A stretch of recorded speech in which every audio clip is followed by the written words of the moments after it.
Hello, in this video I am going to discuss output questions on recursion. ठीक है, recursion में अगर अब तुमको कोई क्वेश्चन दे रखा है, ठीक है, उसका तुमको आउटपुट निकालना है कि कैसा आउटपुट आएगा, है ना। एक पर्टिकुलर पैटर्न के आउटपुट मैं बता रहा हूँ इस वीडियो में। ये वीडियो अपने आप में बहुत ज़्यादा इंपॉर्टेंट हो जाती है। क्यों? क्योंकि अगर तुमको ये वाली वीडियो समझ में आ गई किस तरीके से हम रिकर्शन को यूज़ कर सकते हैं, उसके साथ प्ले कर सकते हैं, खेल सकते हैं, कुछ स्टेटमेंट्स ऊपर नीचे करने से हमारे आउटपुट में कितना डिफरेंस आ जाएगा, ये अपन इस वीडियो में देखेंगे, है ना। तो ये वीडियो बहुत ज़्यादा इंपॉर्टेंट है। आउटपुट क्वेश्चंस ले रहा हूँ मैं रिकर्शन में कि किस तरीके से आउटपुट आएगा, और मैं उसका एक तरीका बताऊंगा। रिकर्सिव ट्री, एक ट्री टाइप का स्ट्रक्चर अपन बनाएंगे, है ना। उस हिसाब से अपन उसको सॉल्व करेंगे तो जल्दी जल्दी सारे क्वेश्चन सॉल्व हो पाएंगे। ठीक है, तो ये वीडियो अपने आप में बहुत इंपॉर्टेंट हो जाती है। चलो अब अपन इसको स्टार्ट करते हैं। सबसे पहले मैं एक क्वेश्चन लेता हूँ आउटपुट के लिए। सबसे पहले अगर तुमने रिकर्शन की वीडियो नहीं देखी हो, प्रीवियस जो मेरे लेक्चर डाले हैं वो वाले वीडियोस देख लेना, ताकि एक ओवरव्यू मिल जाए कि रिकर्शन होता क्या है ना। उसके बाद ये वीडियो देखोगे तो ज़्यादा अच्छा रहेगा। चलो फर्स्ट क्वेश्चन में ले लेता हूँ, है ना। फर्स्ट क्वेश्चन में ले लेता हूँ कि सपोज मुझे एक मेरा वॉइड सॉल्व नाम का एक रिकर्सिव फंक्शन है, जिसमें मैं n ले रहा हूँ पैरामीटर। ठीक है, यहाँ पे मैं लिख रहा हूँ कि if n is less then 1, ठीक है, तो रिटर्न करना है। ये क्या होगी तुम्हारी बेस कंडीशन। रिकर्शन में तीन चीजें होती थी, मैंने तुमको बताया था। किसी भी कोड का अगर तुमको रिकर्शन लिखना है ना, लूप का हो या कुछ भी हो, कोई कंसेप्ट तुम्हारे दिमाग में आ रहा है उसका रिकर्शन लिखना है, तीन चीजें पहले आनी चाहिए। सबसे पहले तुमको बेस कंडीशन पता होनी चाहिए, है ना। सेकंड चीज तुमको रिकर्सिव रिलेशन पता होना चाहिए, और तीसरी चीज को रिकर्सिव रिलेशन को कैसे यूज करना ये आना चाहिए। ठीक है, वैसे तो दो ही चीज है, रिकर्सिव रिलेशन को यूज कैसे आना चाहिए तुमको पता ही लग जाएगा अगर तुम रिकर्शन का रिलेशन निकाल लो तो। ठीक है, रिलेशन आ गया तो तुमको यूज करना ही जाएगा, है ना। तो दो चीज, बेस कंडीशन और रिकर्सिव रिलेशन, किस रिलेशन के आधार पर मैं रिकर्शन कॉल कर रहा हूँ। ठीक है, तो मैंने यहाँ बेस कंडीशन ये लिख दी कि n अगर लेस देन 1 हो तो रिटर्न कर जाए, है ना। और मैं यहाँ पे कुछ रिकर्सिव कॉल कर रहा हूँ, जैसे मैंने सॉल्व को कॉल किया n-1 पे, वापस से रिकर्सिवली मैंने इसी फंक्शन को कॉल किया। इसके बाद मैं स्टेटमेंट डाल रहा हूँ सी आउट n, ठीक है। इसके बाद मैं फिर से इसी फंक्शन को कॉल कर रहा हूँ n-2 के लिए, और ये मैंने यहाँ पे क्लोज कर दिया। ठीक है, ये तो हो गया मेरा एक रिकर्सिव फंक्शन जो कि एक पैरामीटर n ले लेगा। अगर n स्मॉलर देन 1 होगा तो रिटर्न कर देगा, बाकी नहीं तो ये वाला वापस कॉल करेगा n-1 के लिए। फिर सी आउट मैंने स्टेटमेंट लिखा, फिर मैंने सॉल्व लिखा n-2। ठीक है, अब ये n की वैल्यू, सपोज इंट मेन में से n की वैल्यू मेरे को मिल रही है 3। क्या मिल रही है? 3 मिल रही है। तो एक बार इस वीडियो को पॉज करना, और इस रिकर्सिव फंक्शन के हिसाब से 3 इनपुट, मतलब तुमको यहां पर 3 मिल रहा है, तो क्या आउटपुट आएगा ये मुझे तुम बताना। ठीक है, चलो अभी तक तुमने ट्राई कर लिया होगा।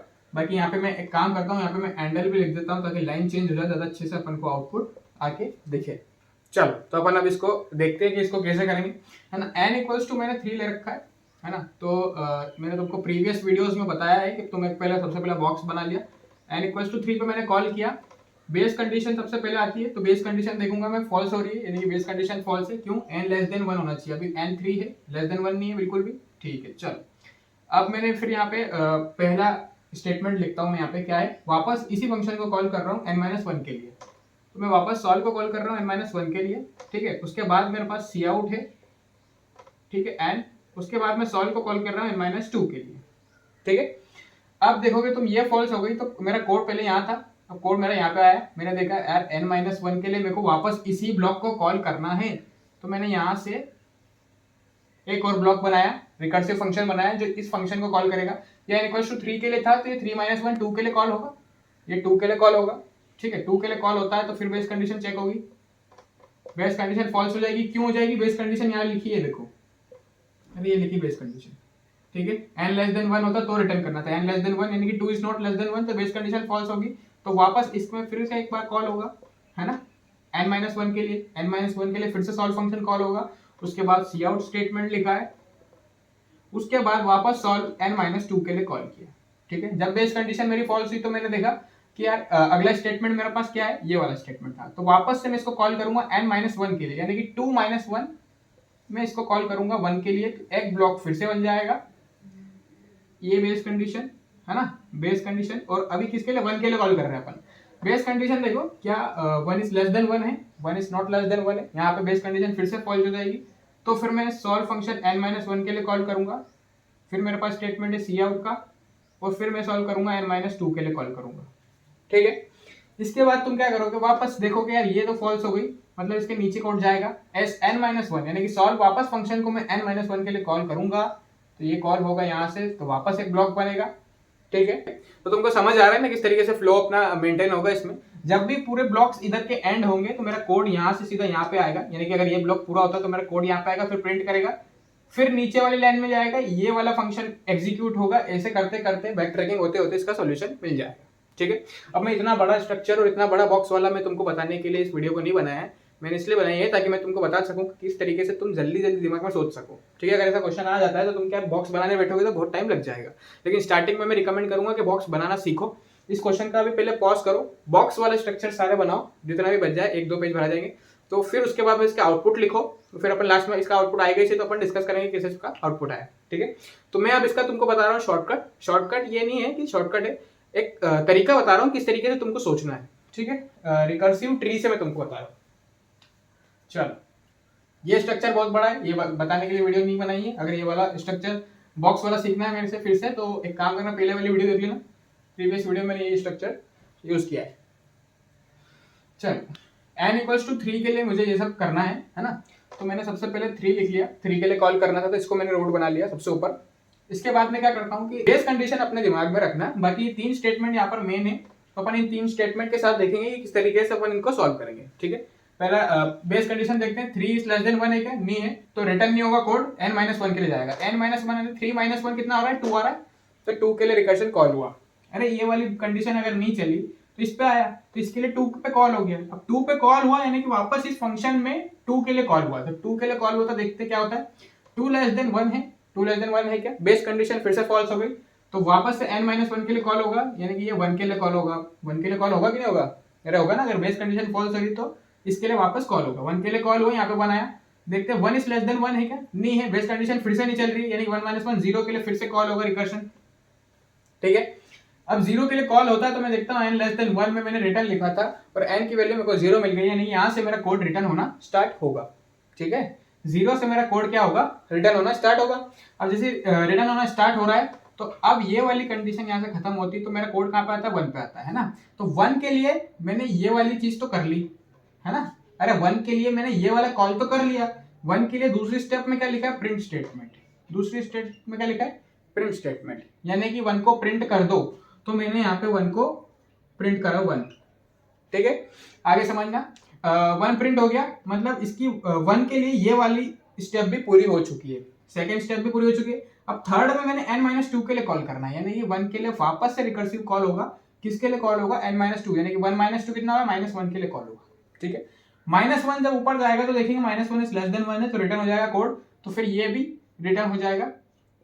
ठीक है, सबसे पहले तुम देखोगे 3 के लिए कॉल किया, 3 से फिर 2 के लिए कॉल किया, 2 से 1 के लिए कॉल किया, 1 से 0 के लिए कॉल किया, 0 पे रिटर्न होता है कोड मेरा, तो मेरा 1 पे आता है, यानी कि मेरा ये वाला स्टेटमेंट चल चुका था, तो मेरा प्रिंट वाला स्टेटमेंट आया, तो मैंने 1 प्रिंट कर दिया। उसके बाद में n-2 के लिए मैंने कॉल किया उसको, n-2 यानी -1 के लिए मैंने उसको कॉल किया, -1 के लिए कॉल किया तो वो यहीं पर अटक गया, बेस कंडीशन ट्रू हो गई, तो नीचे की कंडीशंस बिल्कुल भी नहीं चली, तो वापस ही रिटर्न हो गया। अब तुम देखोगे ये 1 का फंक्शन पूरा कॉल हो चुका है, 1 के लिए पूरा कॉल हो चुका है। 1 के लिए पूरा कॉल हो चुका है, तो फिर 2 में सेकंड स्टेप क्या होगी, प्रिंट की होगी। अरे हर फंक्शन कॉल में तुम देखोगे 3 स्टेप लिखी है मैंने, पहली n-1 के लिए, फिर प्रिंट, और फिर n-2 के लिए। इसकी n-1 की ये रही, फिर प्रिंट ये रहा, n-2 ये रहा, इसके लिए n-1 वाला कॉल पूरा हो चुका है, तो अब प्रिंट होगा 2। ठीक है, अब 2 प्रिंट होने के बाद में क्या होगा, इसका n-2 के लिए, यानी कि 0 के लिए कॉल होगा।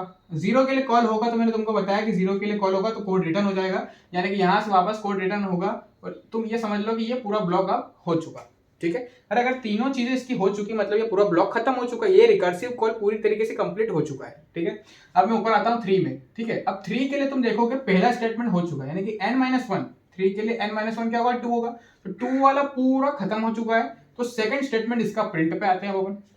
ठीक है, तो ये 3 प्रिंट हुआ, उसके बाद में n-2 कॉल होगा, यानी कि 1 कॉल होगा 3 के लिए, है ना। अब 1 कॉल हुआ तो 1 के लिए फिर से ये पूरा कॉल हो रहा है, अगर तो मैं देखूंगा कि बेस कंडीशन ट्रू है क्या, 1 लेस देन 1 तो बिल्कुल नहीं आ रहा है, तो रिटर्न तो यहाँ से नहीं होगा, तो वापस ये चीजें होंगी। ठीक है, तो 1 के लिए क्या आएगा, फिर से 0 आएगा, फिर यहाँ पे प्रिंट स्टेटमेंट है, यहाँ पे -1 स्टेटमेंट है। ठीक है, 0 के लिए कॉल करते तो रिटर्न हो जाता था, फिर प्रिंट करना है तो 1 फिर से आ जाएगा, फिर यहाँ पर -1 आ रहा है, -1 आ रहा है, यानी कि बेस कंडीशन ट्रू हो रही है, तो बेस कंडीशन ट्रू हो रही है, तो यानी कि फिर से यहाँ से कोड रिटर्न होगा, ये भी कंप्लीट हो चुका है। ठीक है, कोई भी रिकर्सिव कॉल कंप्लीट कब होगा, जब उसके तीनों पार्ट कंप्लीट हो जाएंगे, है ना। इस क्वेश्चन में, पर्टिकुलर क्वेश्चन में 3 पार्ट है ना, 2 बार तो मैंने फंक्शन कॉल लिखा है, एक बार प्रिंट स्टेटमेंट लिखा है, तो जब तीनों हो जाएंगे तो वो पूरा ब्लॉक कंप्लीट हो चुका है। हमको लेफ्ट से चलना है, ठीक है, लेफ्ट से कंप्लीट करते हुए चलना है। 3 था, 3 का लेफ्ट 2, 2 का लेफ्ट 1, फिर ये पहले ये कंप्लीट हुआ, फिर इस पे गए, इसको कंप्लीट किया, फिर इस पे गए, फिर इसको कंप्लीट किया, ये तीनों कंप्लीट हो गए, मतलब ये पूरा ब्लॉक कंप्लीट हो गया, यानी कि 1 भी कंप्लीट हो गया। इसके बाद 2 का लेफ्ट वाला 1 कंप्लीट हो चुका है, तो फिर इस पे गए, इसको कंप्लीट किया, इस पे गए, इसको कंप्लीट किया, और ये हो गया। 3 का इधर वाला इसका पूरा कंप्लीट हो चुका था, इसलिए फिर मैंने प्रिंट को कंप्लीट किया। ऐसे करते करते अपन ने पूरा इसको कंप्लीट किया, इसका आउटपुट जो आने वाला है ना वो ये है 1 2 3 1। ठीक है, तो आई होप तुमको रिकर्सिव ट्री पूरा समझ में आया हो कैसे क्या करना है ना। एक क्वेश्चन और ले लेते हैं अपन फटाक से, तो समझ में आ जाए। अब मैं तुमको अगर बोलूँ कि इसी में मेरे को n की वैल्यू 4 दे रहा हूँ मैं, है ना, 4 दे रहा हूँ, तो फटाक से इसका आउटपुट बता दो मेरे को क्या आएगा। ट्री से सॉल्व करना, सबसे पहले 4 लिखना, फिर बेस कंडीशन चेक करो, n-1 के लिए 3 लिखो, फिर वापस 3 के लिए कॉल होगा, 2 लिखो, 1 लिखो, 0 लिखो, है ना, फिर प्रिंट स्टेटमेंट आ जाएगा। इस तरीके से इसको सॉल्व करो। इसका आंसर क्या होगा ये तुम मेरे को बताओ कि इसका क्या आंसर होगा, कमेंट बॉक्स में डालो, है ना, फिर मैं इसको बता ही देता हूँ क्या हो रहा है। अब मैं थोड़ा फास्ट करता हूँ, पहले मैं तुमको समझा दिया किस तरीके से रिकर्सिव कॉल हो रहे हैं। अब अपन देखते हैं 4 के लिए, तो 4 के लिए बेस कंडीशन फॉल्स हो रही है, यानी कि 3 के लिए कॉल होगा, है ना, 3 के लिए, फिर 2 के लिए कॉल होगा, 2 से 1 के लिए कॉल होगा, और 1 से 0 के लिए कॉल होगा। 0 इसलिए आ रहा है, ये बेस कंडीशन इसलिए मीट कर रही है, यानी लेस देन 1 पे रिटर्न होना था, यानी यहाँ से मेरा कोड रिटर्न होगा। सेकंड स्टेटमेंट में मैंने प्रिंट लिखा है, और थर्ड स्टेटमेंट मेरा लिखा है n-2 पे फिर से कॉल किया, यानी कि -1 पे कॉल किया। ठीक है, उसके बाद में मैंने ये जब 2 का मैंने इधर वाला हिस्सा पूरा कर लिया है, तो मैंने यहाँ पे इसका 2 का प्रिंट बचा है, और 2 का मैंने n-2 के लिए मेरे को कॉल करना था, यानी कि 0 के लिए कॉल करना है। 3 के लिए मैंने लेफ्ट मोस्ट पूरा कंप्लीट कर लिया, तो मिडिल में मेरे को प्रिंट करना है, और राइट में मेरे को 3 के लिए क्या करना पड़ेगा, 3-2 1 के लिए फिर से कॉल करना पड़ेगा। 1 के लिए जब फिर से कॉल होगा तो मैं यहाँ पे देखूंगा 1 के लिए 0 कॉल होगा, प्रिंट स्टेटमेंट आएगा, -1 आएगा। ठीक है, अब 4 के लिए मैंने लेफ्ट मोस्ट पार्ट पूरा मैंने यहाँ पे लिखा है, तो मैं यहाँ पे देखूंगा, यहाँ पे मैंने प्रिंट स्टेटमेंट लिखा 4 के लिए, फिर राइट में क्या आएगा 4-2 यानी कि 2। ठीक है, 2 के लिए मैंने वापस 1 कॉल किया, प्रिंट स्टेटमेंट, और 0। 1 के लिए फिर से मैंने 0, प्रिंट, -1। ठीक है, ये पूरा ट्री बन गया। ठीक है, अब तुम बोलोगे तुमने प्रिंट तो किया ही नहीं, फटाफट फटाफट ट्री बना दिया, तो ये ट्री बन गया। उसके बाद में भी अपन आराम से प्रिंट कर सकते हैं। ठीक है, ऐसा भी कर सकते हो, आराम से पहले ट्री भी बना दो, क्या क्या लग रहा है, क्या कैसे क्या हो रहा है इसमें, एग्जीक्यूशन कैसे हो रहा है, इस हिसाब से मैंने ट्री बना दिया। अब आउटपुट निकाल लेते हैं फटाफट, देखो क्या आने वाला आउटपुट, ध्यान से देखना। अब चलो, सबसे पहले 4 से 3, 3 से 2, 2 से 1, और 1 से यहाँ पे आ गया, है ना। यहाँ पे क्या होगा, पहले लेफ्ट से स्टार्ट करना है। चलो 0 के लिए क्या हो रहा था, रिटर्न हो रहा था, यानी कि 0 प्रिंट नहीं हो रहा, तो ये वाला कोड खत्म हुआ। 1 आया, 1 प्रिंट हो गया, है ना, 1 प्रिंट हो गया। -1 भी रिटर्न कर जाएगा, क्योंकि ये भी बेस कंडीशन मीट कर रहा है, ये पूरा ब्लॉक खत्म हो चुका। इस पे आते हैं तो 2 प्रिंट होगा, 2 का लेफ्ट पार्ट हो गया, मिडिल पार्ट भी हो गया, प्रिंट कर दिया। तो इस पे आते हैं 0 पे, ये वाला कोड रिटर्न कर रहा है, तो रिटर्न कर रहा है, यानी कि 0 प्रिंट नहीं होगा। चलो, अब ये वाला पूरा पार्ट हो चुका, तो 3 का लेफ्ट मोस्ट पार्ट पूरा हो चुका, मिडिल पार्ट में प्रिंट लिखा हुआ है, तो मैं यहाँ पे 3 प्रिंट कर देता हूँ। ठीक है, अब 3 का मिडिल पार्ट भी हो चुका है, तो 3 के राइट पार्ट में आते हैं, तो देखा 1 है। ठीक है, अब 1 यहाँ पे है, तो 1 के लिए फिर से फंक्शन कॉल क्या है, 0 हो रहा है। 0 में जब फंक्शन कॉल होगा, तो फंक्शन कॉल में 0 में मेरे को क्या मिल रहा है, ये बेस कंडीशन मीट कर रहा है, यानी कि यहाँ से कुछ रिटर्न नहीं होना है, -1 पे भी कुछ रिटर्न नहीं होना, पता है तुमको। तो 0 के बाद प्रिंट लिखा है, यानी कि 1 फिर से यहाँ पे प्रिंट हो जाएगा। ठीक है, समझ आ रहा है क्या कर रहा हूँ मैं। फिर जब ये बीच वाला स्टेटमेंट हुआ, तो फिर इस पे जाते हैं, तो -1 भी रिटर्न कर रहा है ना, बेस कंडीशन मीट कर रहा है, तो ये भी खत्म हो गया। अब ये 1 का पूरा कॉल खत्म हो गया, यानी कि 3 का लेफ्ट भी खत्म हो गया, मिडिल भी खत्म हो गया, और ये वाला भी खत्म हो गया। ठीक है, तो 3 का रिकर्सिव कॉल पूरा खत्म हो गया, तो मैं अब आगे बढ़ता हूँ 4 पे। 4 पे मेरा लेफ्ट वाला कंप्लीट हो गया, मिडिल पे 4 है, 4 प्रिंट करा। ठीक है, फिर मैं इसके राइट पे आता हूँ, तो 2 दिखा मेरे को, 2 दिखा, तो 2 के फिर मैंने देखा क्या, 2 में मेरे को 1 पे फिर कॉल करना है। 1 पे जब मैंने कॉल किया, तो फिर मैं पता तुमको लेफ्ट आता जा रहा हूँ मैं, देखो 4 से इधर यूं भी गया, तो फिर वापस यूं आया, अब यूं जा रहा हूँ, तो मैं लेफ्ट आता जा रहा हूँ, है ना, क्योंकि जो सबसे पहले कॉल हो रहा है ना, उसको प्रिंट पहले करना पड़ेगा। जैसे 2 आया, 2 से 1 आया, 1 पे 0 पे भी रिटर्न हो जाएगा, यहाँ पे फिर 1 प्रिंट हो जाएगा। यहाँ से जब इसका ये वाला पार्ट कंप्लीट होगा, तो 2 प्रिंट हो जाएगा। ठीक है, ये वाला पार्ट कंप्लीट हो जाएगा, तो 0 से रिटर्न हो जाएगा कोड, तो ये पूरा पार्ट कंप्लीट हो गया। 4 के 1, 2 और 3 तीनों पार्ट कंप्लीट हो चुके हैं, तो हमारा आउटपुट आ गया ये। ठीक है, समझ आया कैसे क्या करना है रिकर्सिव कॉल, है ना। ये ट्री बना के कितना आसान हो गया, तुमने खुद ने देखा।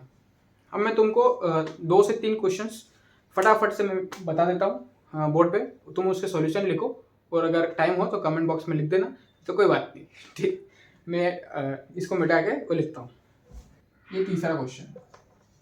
अब तुम बोलोगे यार ये थर्ड क्वेश्चन और फर्स्ट क्वेश्चन तो एकदम सेम है, सिर्फ ये यहाँ पर n इक्वल्स टू 0 लिखा है, यहाँ पे n less than equals to 1 लिखा है। इसको सॉल्व करो, ठीक है, फिर अपन देखते हैं कि ये सेम है या नहीं, ठीक है। ये वाला मेरे हिसाब से तुम सॉल्व कर लोगे, ये वाला तुम सॉल्व कर लोगे। इनपुट में मैं बता देता हूँ इनपुट में तुमको क्या लेना है, ठीक है। तो यहाँ पे तुम n में लोगे 5, इस n की जगह तुम ले रहे हो 1, यहाँ पे जो n है इसकी जगह तुम ले रहे हो 5, ठीक है। इन तीनों के क्या आउटपुट आएंगे वो निकाल के कमेंट कर देना, कमेंट नहीं हो तो भी कोई बात नहीं, ठीक है। मैं डिस्क्रिप्शन में इनके आंसर्स डाल दूंगा कि इनके आंसर्स क्या है, ठीक है। तो इनकी प्रैक्टिस कर लो। सिर्फ ये वाला मैं बता देता हूँ क्योंकि मेरे को लग रहा है कि ये वाला तुम लोग सोचोगे कि यार ये क्या क्वेश्चन गलत दे दिया है, इसमें क्या प्रॉब्लम आ रही है, ठीक है। अभी तो तुम इसको देख के सॉल्व कर लोगे, कैसे सॉल्व कर लोगे अपन देखते हैं क्या इसका सॉल्यूशन हो सकता है इसका, है ना। तो 5 के लिए कॉल किया तो मैं रिकर्सिव ट्री बना रहा हूँ इसका। 5 के लिए कॉल करूंगा, यहाँ पे बेस कंडीशन देखूंगा 5 is less than equals to 1 है क्या, नहीं है तो फॉल्स हो जाएगा। इसमें कितने स्टेटमेंट है, 2 स्टेटमेंट। तो मैंने क्या बोला, पहले ना ट्री बना लो, उसके बाद में अपन इसका आउटपुट निकालते चलेंगे। अब 5 आया तो 5 के लिए कॉल होगा n minus minus, n minus minus मतलब क्या 4 के लिए कॉल होगा, है ना। तो मैंने यहाँ पे लिखा 4, फिर मैंने 4 के लिए कॉल किया तो फिर 3 के लिए कॉल होगा, 2 के लिए कॉल होगा और 1 के लिए कॉल होगा। 1 पे आके रुकेगी गाड़ी, क्यों, क्योंकि यहाँ से रिटर्न हो जाएगा n less than equals to 1 यानी कि 1 पे रिटर्न हो जाएगी गाड़ी। तो यहाँ से जब अगर अपना कोड रिटर्न आ रहा है तो फिर सेकंड स्टेटमेंट सबका क्या है, प्रिंट का स्टेटमेंट है ना। अरे 2 स्टेटमेंट है ना, रिकर्सिव ट्री बना दिया मैंने, n माइनस माइनस के लिए कॉल कर लिया और ये 2 स्टेटमेंट। सबसे पहले कोड आएगा 5, 5 से 4, 4 से 3, 3 से 2, 2 से 1, 1 वाला कॉल हो गया तो फिर प्रिंट होगा 2, फिर 2 प्रिंट हो गया तो 3 प्रिंट होगा, 3 के बाद 4 और 4 के बाद 5 प्रिंट होगा, है ना। तो इसका आंसर क्या है, 2 3 4 5 आएगा क्या। तो इसका आंसर ये बिल्कुल भी नहीं आएगा, है ना, ये बिल्कुल गलत है। इसका आंसर 2 3 4 5 बिल्कुल भी नहीं आएगा। ये क्यों नहीं आएगा, क्योंकि यहाँ पे क्या लिखा n माइनस माइनस, यानी कि जब मेरा 5 आएगा ना तो मैंने क्या बोला, पोस्ट इंक्रीमेंट में पहले वैल्यू असाइन होगी, उसके बाद में इंक्रीमेंट या डिक्रीमेंट होगा, है ना। तो ये क्या है, पोस्ट डिक्रीमेंट है। अभी माइनस माइनस मतलब डिक्रीमेंट, प्लस प्लस मतलब इंक्रीमेंट, ठीक। तो पोस्ट डिक्रीमेंट है, तो जब यहाँ से 5 आएगा, ये वाली फेल हुई कंडीशन जब इस पे आएगा ना, तो जब 5 माइनस माइनस करोगे ना तुम, तो पहले असाइनमेंट होगा उसके बाद में डिक्रीमेंट होगा। मैं क्या बता रहा हूँ, प्री में क्या होता है, ठीक है, प्री इंक्रीमेंट या डिक्रीमेंट में क्या होता है, पहले डिक्रीमेंट या इंक्रीमेंट होता है, ठीक है, इंक्रीमेंट या डिक्रीमेंट होता है, उसके बाद असाइनमेंट होता है, असाइन होती है वैल्यू। लेकिन अगर पोस्ट इंक्रीमेंट की बात करें तो क्या होता है, पहले असाइन होती है वैल्यू, उसके बाद में इंक्रीमेंट या फिर डिक्रीमेंट होगा, ठीक है। पोस्ट मतलब बाद में, प्री मतलब पहले। पहले अगर लिखा है यानी कि माइनस माइनस लिखा है x, इसका मतलब हो गया x माइनस माइनस, ठीक है। ये पोस्ट हो गया, ये प्री हो गया। इसकी जगह इंक्रीमेंट के लिए क्या हो जाएगा, प्लस प्लस x, और यहाँ पे क्या हो जाएगा, x प्लस प्लस। समझ आया दोनों। तो ये जो है ना, ये क्या है, ये देखोगे तुम यहाँ पे x minus minus post decrement operator है, तो पहले वैल्यू असाइन होगी, यानी कि 5 आएगा तो 5 भी असाइन हो जाएगा, तो सॉल्व में फिर से 5 कॉल हो जाएगा। तो तुम देखोगे कि ये जो है ना, ये फंक्शन इनफाइनाइट बाय कॉल हो रहा है और इसका कोई आउटपुट आने वाला नहीं है। सी आउट तक तो बात जाएगी ही नहीं, क्योंकि 5 के लिए कॉल किया, फिर से बेस कंडीशन फॉल्स हुई, वापस 5 माइनस माइनस के लिए मतलब फिर से 5 के लिए कॉल किया, तो इसका आंसर कुछ भी नहीं है, ये इनफाइनाइट टाइम्स चल रहा है, ठीक है। अब मैं तुमको 2 चीजें दे रहा हूँ क्वेश्चन सॉल्व करने के लिए। n माइनस माइनस की जगह पे अगर मैं n माइनस 1 लिखूं तो क्या आंसर आएगा, और माइनस माइनस n लिखूं तो क्या आएगा। ये प्री इंक्रीमेंट करूं तो क्या आएगा, सिंपली मैं n माइनस 1 के लिए रिकर्जन कॉल करूं तो क्या आएगा, और n माइनस माइनस के लिए तो मैं तुमको बता दिया इनफाइनाइट आएगा, ठीक है। ये तुम खुद से सॉल्व कर लेना, ठीक है। एक तो सॉल्व किया हुआ है तो मैं बता ही देता हूँ। n माइनस 1 के लिए आंसर ये बिल्कुल सही है, क्योंकि 5 में से 5 माइनस 1 4 के लिए कॉल हुआ, 4 माइनस 3 3 के लिए 2 2 के लिए 1, ठीक है। तो ये आंसर बिल्कुल सही है। लेकिन माइनस माइनस n के लिए जो आंसर आएगा वो आंसर आएगा 1 2 3 4, ठीक है। तो कैसे आएगा अभी तुम खुद से करके देखो, थोड़ा सा लॉजिक बिल्ड होगा अगर तुम सोचोगे कि कैसे आएगा, है ना। तो इस वीडियो थोड़ी सी ये वीडियो लेट आई है ना, जो सीरीज चल रही है थोड़ी सी लेट आई है, इसलिए लेट आई है क्योंकि मैं सोच रहा था कि कितने अच्छे तरीके से मैं तुमको बता सकता हूँ कि एक बार में दिमाग में फिट हो जाए। तो रिकर्सिव ट्री में कोई एक अच्छा सॉल्यूशन मिला कि जो रिकर्सिव ट्री है उस तरीके से तुम किसी भी क्वेश्चन को सॉल्व कर सकते हो आराम से, ठीक है। कोई भी कॉलेज या यूनिवर्सिटी या कहीं पे भी कोई भी एग्जाम हो तो तुम आराम से उस क्वेश्चन को अप्रोच कर सकते हो, ट्री बना के आराम से तुम सॉल्व कर सकते हो, है ना। लेफ्ट मोस्ट से अपन चलते हैं, राइट तक अपन जाते हैं। एक रिकर्सिव कॉल कंप्लीट होता है तो वो कहाँ जाता है, जहां से उस स्टेटमेंट में कॉल किया था वो वहीं पे जाके रिटर्न करता है, फिर अगला कॉल होता है, फिर अगला कॉल होता है, ठीक है। तो आई होप तुमको बिल्कुल समझ में आ गया हो, और अगर वीडियो सही लगी हो, अच्छी लगी हो, कुछ समझ में आया हो तो कमेंट कर देना या फिर लाइक कर देना वीडियो को, और फिर मिलते हैं नेक्स्ट वीडियो में। बाय।